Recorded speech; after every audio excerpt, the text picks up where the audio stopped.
காலேஜ்க்கு போகலான்னு பிளான் பண்ணேன், but traffic had other plans. So usual டைமுக்கு கிளம்புற மாதிரி தான் வந்தோம். ஏசிஎஸ் வர ஸ்மூத்தாக தான் போயிட்டு இருந்துச்சு. But crossing ACS to fish market made us a big task. இந்த டிராஃபிக் இப்போதைக்கு முடியாதுன்னு என் ஃப்ரெண்டு லஞ்ச் எடுத்து சாப்பிட ஆரம்பிச்சிட்டா. அண்ட் ஃபைனலி அவ லஞ்சையே முடிச்சிட்டா. பட் இந்த ஃபிஷ் மார்க்கெட் இன்னும் வரலங்க.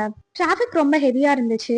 ஸோ காலேஜ் பிளான் போகி மெமரிஸ் பிளான் ஸ்டார்ட் ஆகிடுச்சு. சில டைம்ல பிளானை விட ஸ்பான்டேனியஸா இருக்கிறது தான் பெஸ்ட். ஸோ நாங்க அப்படி யோசிச்சு டவர் பார்க் வந்துட்டோம். பட் எங்களுக்கு அங்க உட்கார கூட இடம் இல்லைங்க.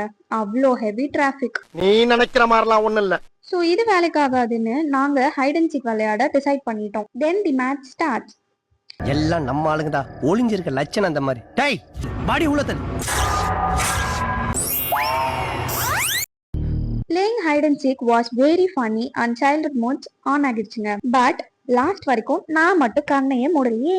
ஃபைனலி நாங்க கிளம்பிட்டோம். ஈவினிங் டைம் ஆனதுனால மோமோ சாப்பிட்டுட்டு ஷவர்மா சாப்பிடலான்னு போனோம். But we are the first customers. So ஃப்ரெஷ்ஷா சிக்கனை எடுத்து ப்ரிப்பேர் பண்ணி கொடுத்தாரு. அண்ட் அதை சாப்பிட்டுட்டு ஃபைனலா நாங்க வீட்டுக்கு கிளம்பிட்டோம்.